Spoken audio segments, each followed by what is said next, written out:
En una entrevista que le hacen a Cristian Zurita en Medio GK City, dice lo siguiente: no éramos inmortales y nos lo hicieron ver de la peor forma.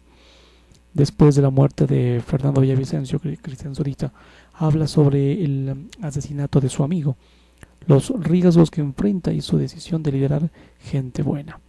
El periodista Cristian Zurita, súbitamente convertido en candidato presidencial tras el asesinato de Fernando Villavicencio, recibe a GK City en su casa en Quito. La mañana es calurosa. En el parque contiguo a su casa juega ruidosamente un grupo de niños ajeno al fuerte contingente policial que hoy custodia a Zurita. Ambos blindados, motos de policía, efectivos de élite protegen a quien hasta hace 3 semanas era una persona o un periodista que circulaba con total normalidad por las calles de Quito, de la ciudad. Su realidad cambió totalmente tras el asesinato de su amigo. Juntos crearon el portal periodístico de investigación en el que se han publicado trabajos que han impactado a la policía o en la policía tras el asesinato de Villavicencio el pasado 9 de agosto del presente año. La vida de Zurita dio un vuelco inesperado, asumiendo la candidatura presidencial que le correspondería a su colega y amigo. Aunque no ganó las elecciones, quedando en tercer puesto, el movimiento que lideraba Villavicencio, Gente Buena, que participó con el respaldo de Construye, ex ruptura de los 25, fundada entre otros por María Paula Romo, logró al menos una treintena de asambleístas para el próximo periodo. Le pregunta la periodista de GECAM cómo se siente pasar de ser un periodista a ser un político después de haber perdido además a tu amigo en una situación tan violenta. Y esto textualmente responde que no ha habido espacio ni tampoco un tiempo para asimilarlo. Las decisiones son consecuencia de haber aceptado la candidatura y bien o mal trae una responsabilidad que cuando la tomé pues simplemente no había visto. Es una responsabilidad que ante todo debe asumirse y no llegué a la segunda vuelta, pero llegó un bloque a la asamblea. Este bloque pide liderazgo, pide líneas de acción. Este bloque requiere conocer posturas desde lo político y todo eso y más. Me he visto abocado a pensar por primera vez para encontrar caminos para enfrentar todos estos desafíos. Entonces, ese tránsito que ha sido tan abrupto y tan fuerte simplemente se va construyendo en el día a día. Hay que pensarlo un poco más ampliamente a medida en que la fuerte agenda a la que se ha estado sometido en los últimos 15 días vaya reduciéndose. Le pregunta cómo fue ese momento en que se ha tomado la decisión y dice: después de la muerte de Fernando yo no tenía cabeza para nada más. Su esposa lamentablemente estaba fuera del Ecuador y pues legalmente era la única persona que podía ocuparse legalmente de los restos de Fernando Villavicencio. Además, ella entró en shock y en esas condiciones tuve que persuadirle de que me diera la autorización para poder hacer esos trámites. Apenas me enteré, supe que estaba muerto. Yo estaba a pocos metros hasta entender en dónde se encontraba y descubrir que estaba muerto, pues eran los peores momentos vividos. En esos momentos su esposa se entera, me llama y me pregunta, y soy yo quien tiene que darle las noticias de las condiciones que estaríamos enfrentando en ese momento. Le pregunta a minutos de lo ocurrido y dice: a minutos. Todo se decanta en una rapidez porque a través de las redes es así. Tú compartes el video primero, ese es en el que se oyen disparos, se ve gente gritando, gente que se lanza al piso, y minutos después de ese video compartes otro tweet en el que dices: mi amigo ha muerto. Yo estoy saliendo a pocos metros de la puerta del Coliseo del Anderson y a pocos metros de la puerta que lleva a un graderío que va hacia las veredas. Ahí empieza el tiroteo. Dice, cuenta, todo el mundo se tira al piso. Yo no pensé, dice Cristian Zurita, que estaban disparando. Yo dije, son voladores. Nunca estás preparado para pensar que son disparos. Cuando miro la estampida de gente que ingresa y se cae al piso y nos caemos al piso y trato de caminar entre las personas regadas en el suelo, logro salir y lo que veo es a un policía con un arma y yo no veo ningún auto. Lo primero que pregunto es ¿en dónde está Fernando? Y me dice ya se lo llevaron. Entonces supuse que no había pasado absolutamente nada hasta encontrar y ver que después de tantos disparos no haya heridos. Que los equipos estén sanos y salvos, pues habrán pasado 15 minutos hasta buscar un espacio en donde encontrarnos y darnos cuenta de lo que estaba pasando. Habrán pasado pues unos 5 o 10 minutos más. Después nos enteramos que Fernando había muerto inmediatamente, que había sido llevado a la clínica de la mujer y que ahí no había absolutamente nada que hacer. Cuando la esposa de Fernando me llama, no había terminado de oscurecer, no podría determinar los tiempos. Y le pregunto, antes de que esto pase, ¿tú qué rol tenías? ¿Solías acompañarle a estos eventos? Y dice, nunca le acompañaba a los eventos, solo le acompañé a uno en Santo Domingo de los Áchilas y le acompañé a otro evento que se hizo en el sur de Quito. Este era el tercer evento en el que le acompañaban y fui porque teníamos previsto reunirnos en la noche con él y con un grupo de personas con quien teníamos que conversar algunos temas importantes de campaña. ¿Cómo era tu rol en la campaña en el partido político? Y dice, la campaña se estructuró en pos de una estructura independiente tanto de construye como de gente buena. Se pensó que esto funcionaría construyendo un buró de campaña que no responda directamente a los intereses que tiene cada uno de los grupos y que permitiera una independencia en el manejo de campaña, tal como hubiese querido él. Yo cuando me uní a la campaña ya estaba estructurada porque yo no estaba en el Ecuador, yo no estaba en el país y yo no quería que él entrara a esto, yo no quería que entre a esto, dijo Cristian. ¿Y se lo dijiste? Siempre le dije. Él me llamó, yo estaba en Panamá y me dijo, tienes que hacerte cargo y solo a ti te puedo encargar lo más importante porque sé que solo en ti puedo confiar. ¿Qué era? Y dice, las finanzas, y me hice cargo de ellas. Llegué a administrar una campaña por demás austera y a buscar efectivamente cómo subsanar los problemas económicos de esta campaña.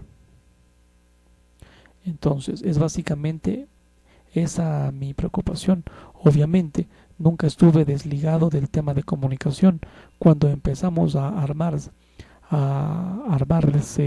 las listas, tampoco es que yo decidí quiénes iban y quiénes no iban, pero hubo un entrenamiento para construir las listas, o sea, bocados a buscar las personas que tenían que estar ahí, las idóneas. Por la urgencia se generaban una serie de nudos que en cierto momento yo ayudé a gestionar, diciéndoles que decidan rápidamente, que no podían estar esperando. O sea, era como una bisagra entre muchas cosas. En lo único en que no estuve involucrado fue en la agenda ni en la política territorial, que no conocía absolutamente nada. Si no estoy mal, Fernando Villavicencio fue el primer candidato que toma la decisión de participar una vez que se conoce la muerte cruzada. Cuando pasó esto, ya te había contado a ti, dijo. Pregunta. Y dice, yo llegué cuando ya existía una estructura armada. Anteriormente, cuando él estaba en la asamblea, lo que hacíamos era pensar y coordinar los temas de interés conjunto. No era una estrategia, pero sí planificamos temas que nos interesaban, sobre todo en la construcción de contenidos. Y le pregunta, ¿todavía aportaba con contenidos para su portal? Dice, no. De hecho, la producción de este año se redujo a partir de marzo o abril porque entramos en la dinámica de publicar un libro sobre la deuda China que está por salir, en donde hubo una serie de acuerdos y formas de pensar de la información. Fue antes, cuando, a ver, en donde en donde hubo una serie de acuerdos y formas de pensar de la información. Fue antes, cuando no se veían todavía el juicio político, cuando no había la muerte cruzada y cuando teníamos intereses comunes para entender qué pasa. Sobre todo con el tema este de los grupos de la delincuencia organizada. Era información que él compartía con todos. Desde que él fue asambleísta, nosotros no promovimos absolutamente nada la agenda de Villavicencio por principios elementales de acuerdos periodísticos. Si él tenía una información, la hacía pública y efectivamente la trabajamos profundamente, como siempre lo hemos hecho. Él se convirtió en una fuente informativa más, pero obviamente él es parte de este portal. Entonces había un diálogo más directo, más fluido que nunca cesó. Le pregunta: ¿y cómo decides dar el salto y ser candidato tras el asesinato? Y dice: después del entierro, la noche del sábado, viernes, vienen todos los miembros, sábado, vienen todos los miembros del buró y nos piden que asuma yo. Es así en frío. Para mí fue una sorpresa. ¿No te imaginabas que algo así podía pasar? No, que me voy a estar imaginando esas cosas. Fue una reunión que empezó tarde, quizás a esto de las 10:30 de la noche, y lo decidí a las 8:30 de la mañana siguiente, cuando estuve reunido aquí con Marta Roldós, mi amiga y amiga de Fernando. Pero ¿por qué decides aceptar? Por él, dice, porque no iba a dejar en que se silencien su legado, no podía dejar que su muerte quede ahí. Tenía que terminar las elecciones y esa votación es de él, solo de él. Eso no es endosable. Cristian Zurita solamente fue el vehículo que permitió que esta candidatura continúe. Y le pregunta: ¿tú decides que no podías permitir que se muera su legado? ¿Cómo ese legado continúa si es que no lo lograron este espacio de poder que era el que aspiraba Fernando Villavicencio? Y dice: lo primero era eso, lo que venía en el futuro simplemente no lo tenía avisorado. Son decisiones que se han tomado en la medida en que los caminos me han obligado a caminar por una de esas direcciones. Si todos de pronto ven en mí una posible posición de liderazgo, pues lo he tenido que pensar así como muy prontamente. Digo, no lo puedo pensar mucho, hay que tomar decisiones. Entonces, si necesitan ayuda, vamos, sí. No he tenido yo espacio ni posibilidad aún, en verdad, de decidir las cosas que yo quiero, manifestó. Y sobre tu vida de ahora en adelante, y dice: exactamente conforme baja la agenda, voy a trazar un plan al respecto de mis posiciones personales. ¿Dijiste en Ecuavisa que te vas a ir del país? Dijo: es que sí, pero no puedo irme sin antes hacer las cosas que debo y tengo que publicar el libro. Esto es el número uno para mí en lo personal. Solo tengo que rehacer el prólogo, el resto ya está listo y se lo debemos a Fernando. Él consiguió la información y encontró los primeros caminos para el financiamiento de este libro. Él no aparece como autor, los autores son varias personas y yo lo he coordinado sobre todo con mujeres porque me gusta el trabajo de las mujeres, es mejor. Y hablemos sobre la organización y sobre el futuro, porque ya hay estas disputas internas. El señor Edwin Ortega dice que no tienes ninguna potestad para tomar decisiones en gente buena y que no hay legitimidad en lo que decidas. ¿Qué rol juegas o qué rol juegan estas pugnas al interior de la organización? Y dice: dentro del bloque legislativo constituido, ninguna, cero. No afectan absolutamente nada. Hay un bloque de 31 asambleístas que fueron elegidos, de esos se quedan 30. Una se va, Ariana García, y bueno, ¿por qué se va? Porque quien consta como su alterno es Francisco Jácome, que fue uno de los grandes movilizadores del movimiento Gente Buena, quien promovió a nombre de Fernando la constitución de este enorme colectivo que empujó la candidatura de Fernando. Y si bien en una organización que no tiene reconocimiento como partido o sujeto político en el Consejo Nacional Electoral, pues tiene una interesantísima estructura territorial. Esta sería su fortaleza, que permitió que al menos 14 o 15 asambleístas de esta alianza sean elegidos. Buena parte de estos asambleístas fueron directamente pensados y postulados por Fernando. Esto no puede llamarse una alianza porque Construye es un movimiento formal y Gente Buena no. Entonces hay un acuerdo. El acuerdo fue encontrar candidaturas 50% para Gente Buena y 50% para Construye. El momento en que Francisco Jácome acepta ser alterno de Adriana García, tiene que adherirse a Construye, porque en el movimiento constituido, por tanto, porque es el movimiento constituido, por tanto, ya no podía ser presidente de Gente Buena y directamente no estaría ligado a Gente Buena. Y pues el capitán Ortega, que aparecía como vicepresidente, en varios momentos solicitó separarse del movimiento Gente Buena por varias circunstancias.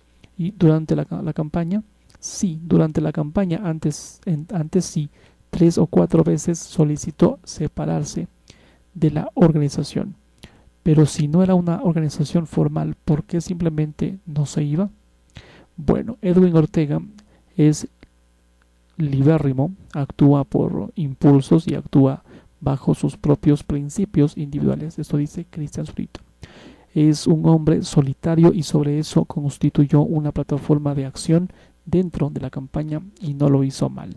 Los que se oponen ahora dentro de todos estos procesos son ellos dos, no hay más. Ellos dicen que ¿por qué yo tomé el puesto? Y dice la pregunta, ¿ese era el inconveniente? ¿Ellos habían querido ser quienes asuman? Y dice, podrían tomar la posta. El problema es que cuando no se pasa a segunda vuelta, quieren convertir a toda esta estructura territorial en una estructura política móvil, porque quieren apoyar a Daniel Noboa. Ahí recibo el pedido de Joel Silva, que es el director ejecutivo de Gente Buena y que tiene el control jurídico de Gente Buena. El tema es pensar cómo este movimiento con estructura territorial se va a unir a promover una campaña que bajo ninguna circunstancia lo podemos admitir. Entonces por eso tomó el control, o por eso toma el control. ¿Y por qué no podían apoyarlo? ¿Y por qué ¿y por qué lo íbamos a hacer? Bajo ninguna circunstancia. Ese no hubiese sido el principal pregonado, primero por Fernando y luego porque no tenían pensado apoyar a otros candidatos, sino construir un camino en unidad con el movimiento que acogió la propuesta. O sea, ¿por qué ir a hacer campaña por alguien con quien no hay acuerdo, con quien no se ha hablado ni tampoco se piensa hablar y con el que puede haber únicamente acuerdos legislativos? Por eso tomé el control, no por otra cosa. ¿Y cuál es tu rol ahorita al frente de la organización Gente Buena? La presidencia significa que tengo que empezar a liderar y reconstruir los espacios que pueden verse debilitados por este problema generado por Francisco y por Edwin. Yo no sé cuánto tiempo me va a quedar o me vaya a quedar. Puede ser un encargo largo, pero yo no tengo el control jurídico del movimiento. Lo tiene Joel Silva como director ejecutivo. Él me ha dado pues este nombramiento con el que todos están contentos, a excepción de Francisco Jácome y Edwin Ortega. Ahora, en circunstancias normales suele pasar que llegan a la asamblea y se quiebran los bloques. ¿Han contemplado esta posibilidad de que algo así ocurra y que se termine partiendo del bloque que de momento es de 31? Veremos cuántos quedan cuando se repitan las elecciones en el exterior. Y dice, es posible que pueda suceder esto, porque existen una serie de directrices que van intentando minar a cada uno de los asambleístas, y eso siempre pasará. Entendemos que han existido intereses de ciertos grupos de ir llamándoles individualmente para sus organizaciones, de cooptarlos, y eso siempre pasa. La diferencia es que nosotros debemos trabajar como un bloque fuerte con estrategias de a todo nivel, tanto en lo público, o mejor dicho, tanto en lo político como en lo comunicacional, en el tema de propuestas que cada asambleísta se sienta interesado en promover, de acuerdo a sus particularidades empáticas o profesionales. No hemos tenido la oportunidad de reunirnos todos hasta el momento. No es sencillo. Además, a la asamblea le llevará un tiempo todavía instalarse, porque hay que esperar las decisiones que tome el Consejo Nacional Electoral con respecto al tema de las elecciones en el exterior. La decisión original ya tomada en el pleno del CNE es que se vuelven a hacer elecciones en el exterior únicamente para asambleístas. ¿Ustedes están en contra de que se repitan las elecciones? Y dice, es que no hay forma de que puedas declarar nulas las elecciones con la normativa existente. Lo que tratan de aplicar o adaptar toscamente y a la fuerza es el numeral 3 del artículo 143 del Código de la Democracia, que se refiere a problemas en el patrón electoral que puede estar posiblemente corrompido. Es por esta razón, es por eso, pero eso es en términos de una elección común y tradicional, no telemática. En esa no hay mesas, no hay juntas de instalación, no hay actas de escrutinio, no hay acta final, entonces no hay territorio, y este artículo se refiere específicamente a territorio. Si no tienes una norma taxativa, causal, que efectivamente pueda terminar esta elección, ¿cómo es que la terminas? No hay forma. Es una decisión por demás tosca. Desde lo jurídico no tiene precedentes en lo legal. Les puede costar incluso con una demanda penal o un juicio político. Ahora, ¿cómo va esa alianza con Construye? Construye está siendo liderada por la ex ministra María Paula Romo. ¿Cuál es el rol de Romo? Y dice, es sólida en la medida en que exista un compromiso de los dos para mantener un plan mucho más serio después del asesinato de Fernando. Hay cosas que van a ser las columnas de la política en este año y medio. En eso todos se han puesto de acuerdo. María Paula Romo no está aquí. Ella lidera el movimiento Construye y entiende con claridad que existe otro espacio que ella no lidera. Así no hay absolutamente nada oculto. Fernando Villavicencio llegó a un acuerdo con Construye para manejar la candidatura. Tuvieron acuerdos muy claros. Al final, mi candidatura pasa por una postura en la que todos estaban de acuerdo, y Construye incluido. Ellos aceptaron con total apertura y buen ánimo mi candidatura. Ellos hubiesen podido poner a quien quieran, y eso no sucedió. O sea, aceptaron abiertamente mi presencia y allí la han apoyado con mucha fuerza. ¿Cuál es el rol de María Paula Romo allí? No puede estar presente aquí. Ella está fuera del país. Lo que puede hacer es dar líneas y directrices políticas, explicar cómo se deben enfrentar los momentos de crisis, porque efectivamente conoce, y en este momento estamos en esas condiciones. Es posible que dejen fuera a dos asambleístas del exterior. El nombre de Patricio Carrillo ha sido constantemente impugnado, y hay que ver las formas para defenderlo políticamente, para que él pueda ser posicionado como asambleísta nacional. Tiene la segunda votación, o sea, hay una condición de legitimidad democrática clara. Pero ya no votas individualmente, entonces ya no es que un asambleísta tiene más votación que otro. Pero en lo que significa pues el porcentaje de sufragantes con respecto a otro asambleísta es importante. Ya que tocas el tema de Patricio Carrillo, algunas personas consideran que pudo ser un engaño al electorado porque sabían que por el juicio político que lo censuró, él no iba a poder posesionarse si ganaba las elecciones. Y bueno, la señora Victoria de Sintonio pudo asumir la Asamblea Nacional en las mismas circunstancias, es decir, hay precedentes. Se refiere a la ex consejera del Consejo de Participación Ciudadana y Control Social, Victoria de Sintonio, que tras ser destituida del organismo en febrero de 2021, fue posteriormente candidata a la Asamblea Nacional y ocupó una curul por Revolución Ciudadana en las elecciones de mayo de ese año. Walter Gómez, su compañero en el CPCCS, también destituido, logró igualmente una curul por ese movimiento. Y continuó con la entrevista. Entiendo que hay un marco legal distinto en ambos casos. Fueron censurados, dice, por la Asamblea Nacional de un cargo público y Gómez también. Entonces, ahí existe un precedente. Además, hay sentencias de la Corte Interamericana en la que identifican que no se le puede negar la posibilidad y la presencia a un sujeto político.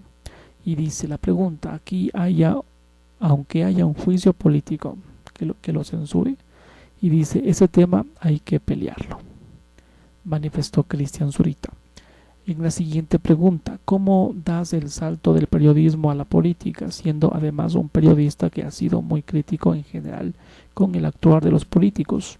Y dice, bueno, es parte de las decisiones y consecuencias de haber aceptado la candidatura. Yo te he dicho hace poco que esos votos no son míos, son de Fernando, pero al final terminé yo al frente de esta candidatura y un 16.5% es algo por demás importante. Yo tengo un compromiso de establecer y sacar adelante un proyecto que está de aquí en adelante, pero no me puedes pedir justificaciones de este punto hacia atrás. La pregunta es más sobre cómo te adaptas tú a eso, porque evidentemente muchas de las que asumes no fueron inicialmente decisiones tuyas. Y responde, no me he adaptado. O sea, esto es un proceso que me ha llegado con el caminar. Si me preguntas cuál es la respuesta, no hay ninguna.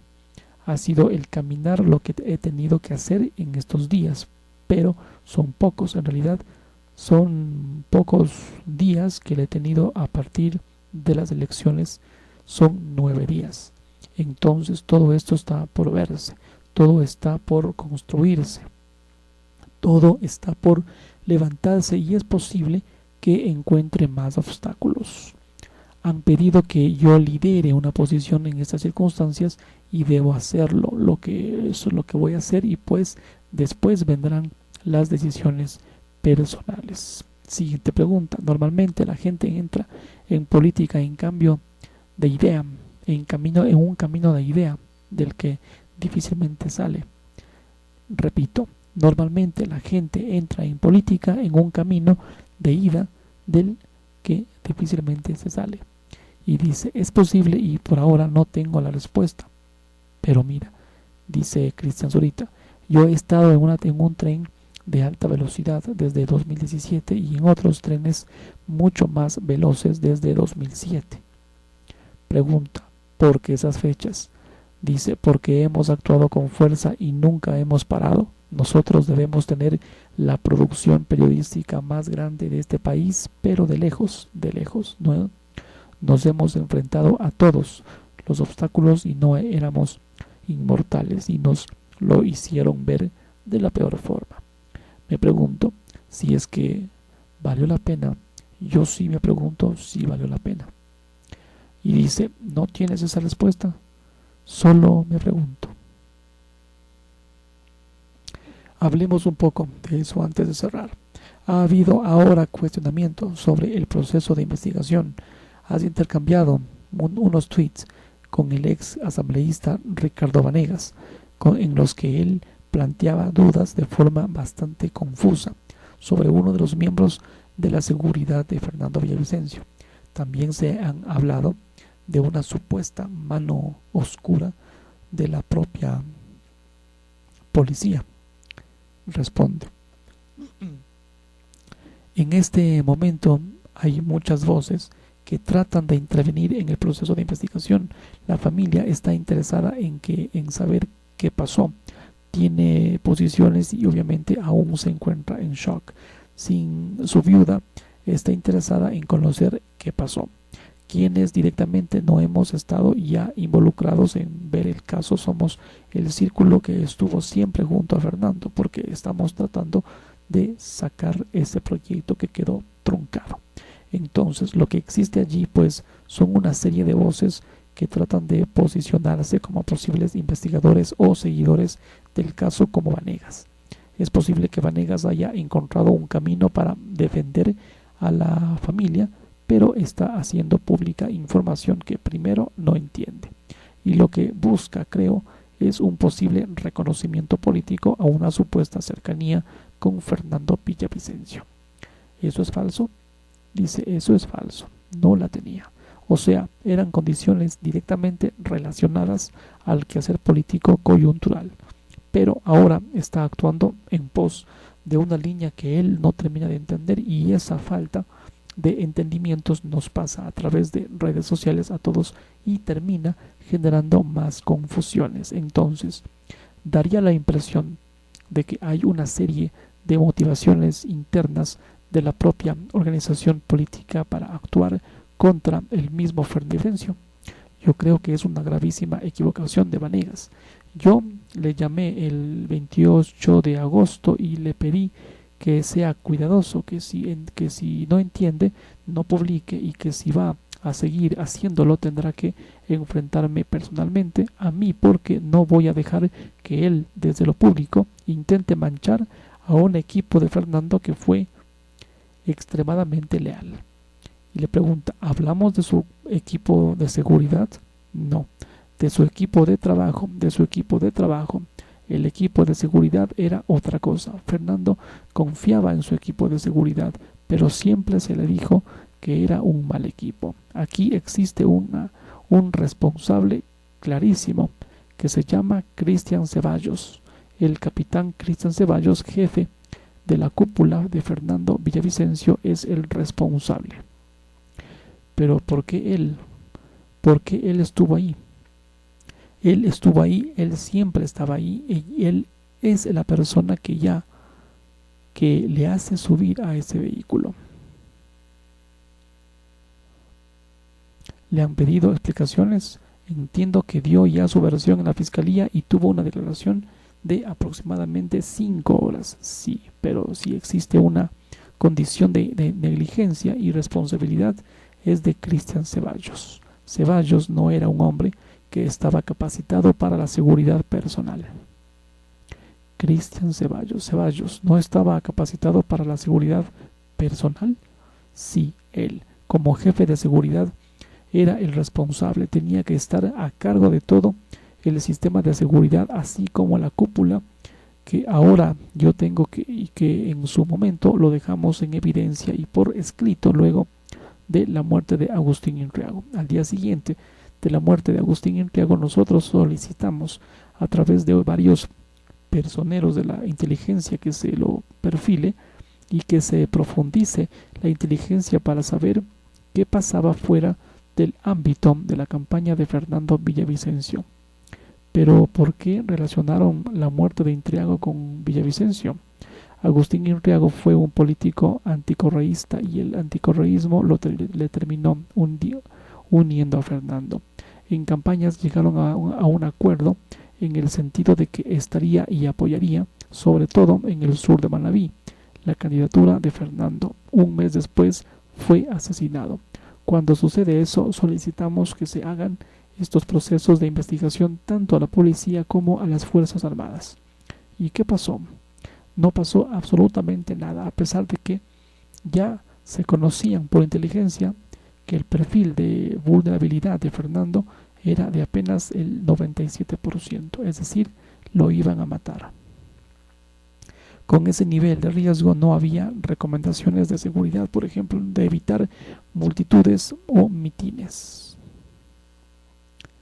Le pregunta, con ese nivel de riesgo, ¿no había recomendaciones de seguridad, por ejemplo, de evitar multitudes o mítines? Responde, la recomendación era no caminatas y nunca existieron caminatas. Si es que existían eventos de campaña, tenían que ser en lugares cerrados, tal como efectivamente sucedieron todos. Y si es que existía algún tipo de caravana, tenían que ser en espacios donde los vehículos puedan tener un flujo constante, un ritmo de movimiento que no se detengan. Eso se cumplió. Creo que hubo dos espacios abiertos, uno en Riobamba, el primero, y el otro en La Tacunga, en la Plaza El Salto, que se llenó por completo. No hubo otro, pero quien tenía que encargarse por completo de la seguridad era el capitán Cristian Ceballos. Había momentos en los cuales había una gran cúpula o cápsula de seguridad montada y en otro no, era intermitente. Cuando salía era muy poderoso, pero cuando estaba en Quito no. Y ese día él es el único responsable de haber subido a Fernando a ese auto. Es la persona que le sube y cierra el vehículo, es el que se agacha cuando empiezan los disparos. Lo meten y se agacha. Apenas entré al hospital, yo vi toda la cápsula de seguridad destruida. Uno estaba herido. Pero ¿cuántas personas eran? Dice, estaban como 4 o 5 y él se recriminaba el hecho de haberle permitido subir a ese auto que no era blindado. El blindado estaba a pocos metros. ¿Por qué le permitieron subir? Eso es lo que tiene que responder Ceballos, independientemente de quién sea el autor intelectual de este hecho. La negligencia pasa por Cristian Ceballos. ¿Hay el riesgo de que la campaña se haya contaminado, Cristian? Dice, las organizaciones políticas, al igual que las instituciones, pueden ser permeadas por el crimen organizado. Y dice, pregunta, ¿es posible que algo así haya ocurrido al interior de la campaña? ¿Que haya sido permeada por miembros de alguna organización criminal? Es posible. Las líneas de una campaña electoral son muchas, son grandes, y pues tú no terminas de conocer a las personas que ingresan y son parte, incluso territorialmente. Tú no terminas de identificar quién puede acompañar a una candidatura. Por eso, cuando inició esta campaña, se hizo una especie como de pequeña charla de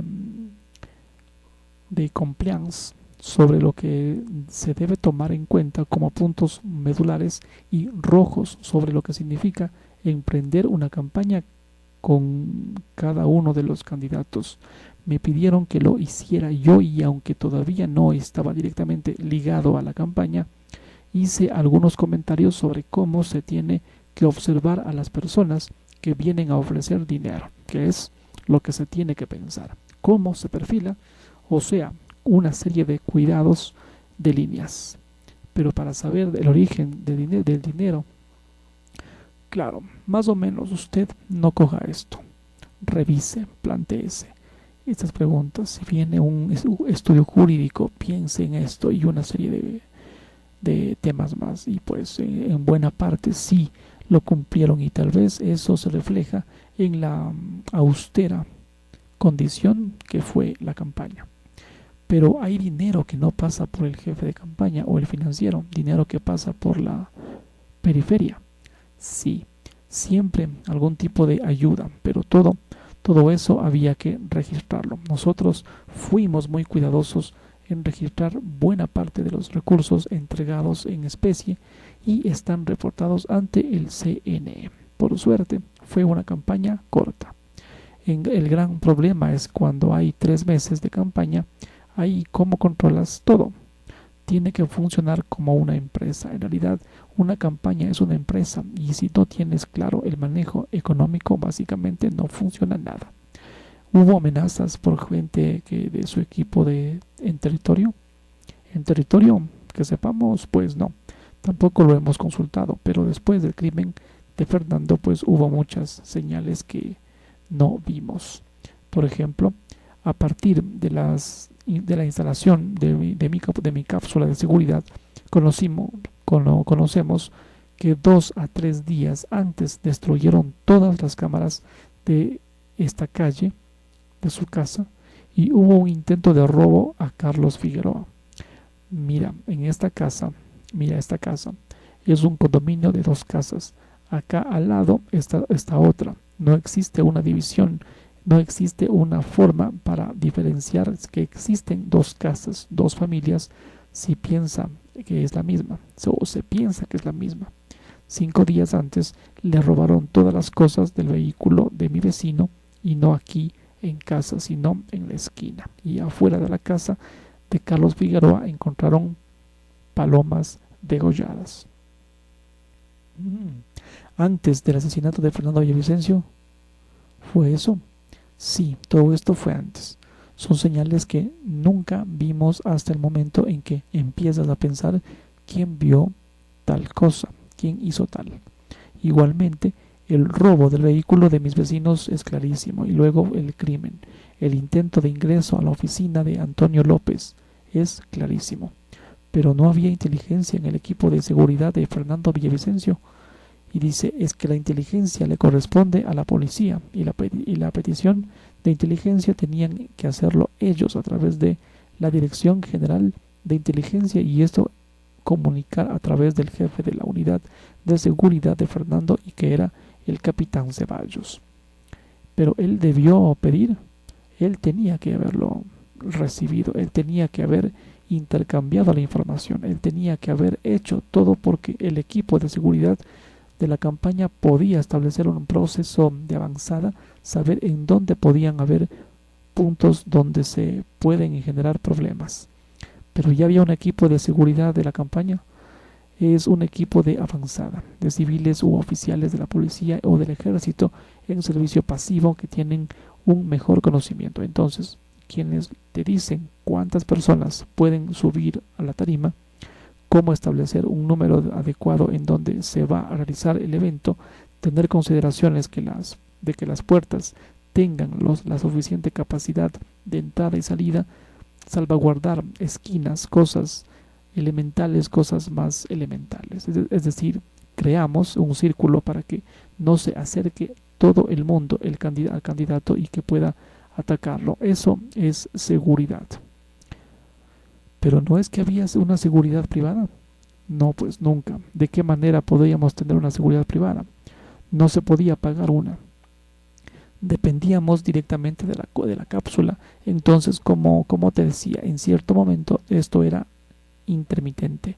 En unos momentos muy buena, y en otros momentos tan desastrosa como la que vimos el día del crimen. No era constante. Y después salió el comandante general de la policía a mentir, a decir que había un anillo de 3.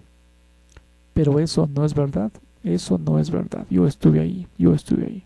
Pero ¿qué pasó con el teléfono celular de Fernando? El teléfono fue entregado a su familia. ¿No es verdad que desapareció? No es verdad. El teléfono fue entregado a la familia, y ellos, pues entiendo que ya habrán dado las explicaciones. Cristian, hace un momento dijiste, no éramos inmortales, y nos hicieron ver de la peor forma. En distintos momentos sacaron investigaciones contra distintos gobiernos, fueron cuestionados, etc.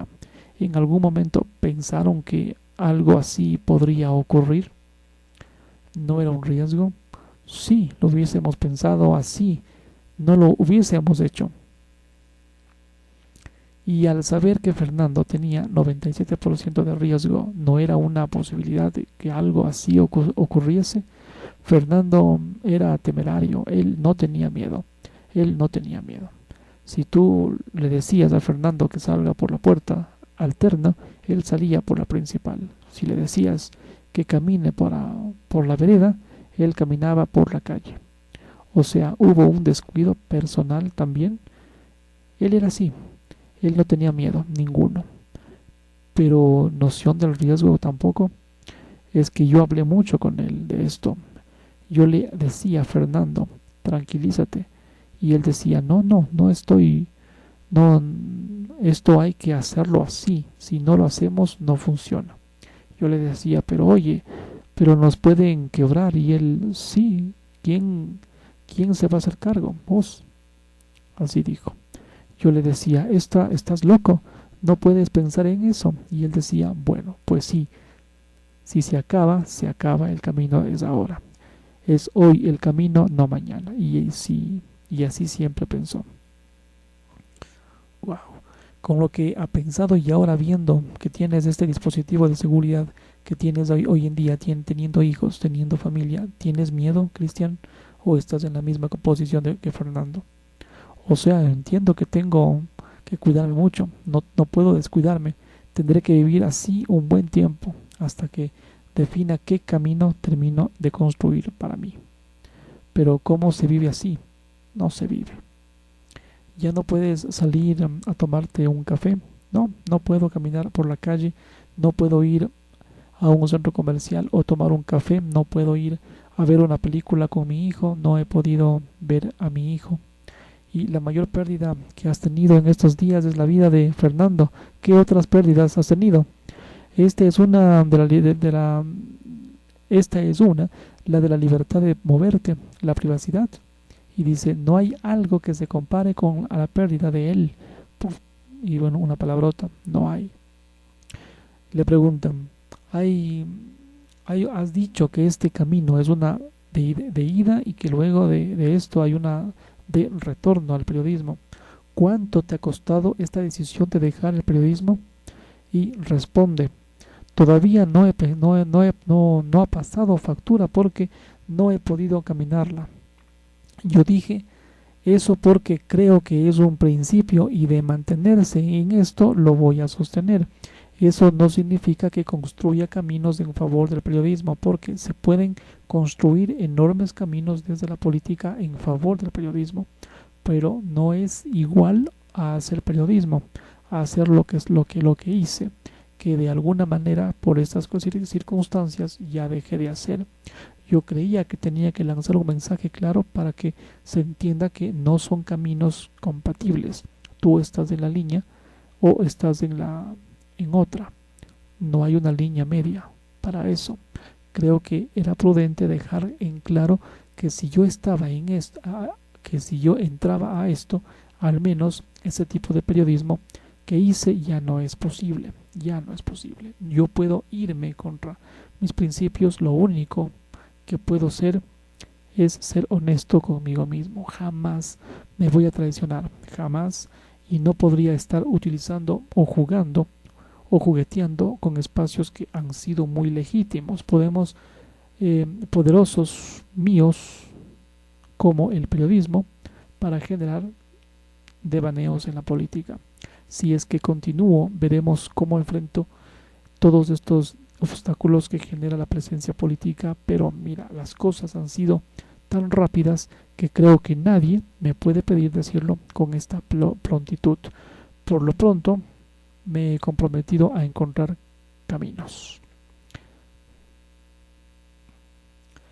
Y siguiendo con la entrevista, al frente de la organización política, le pregunta, sí, al frente de la organización política.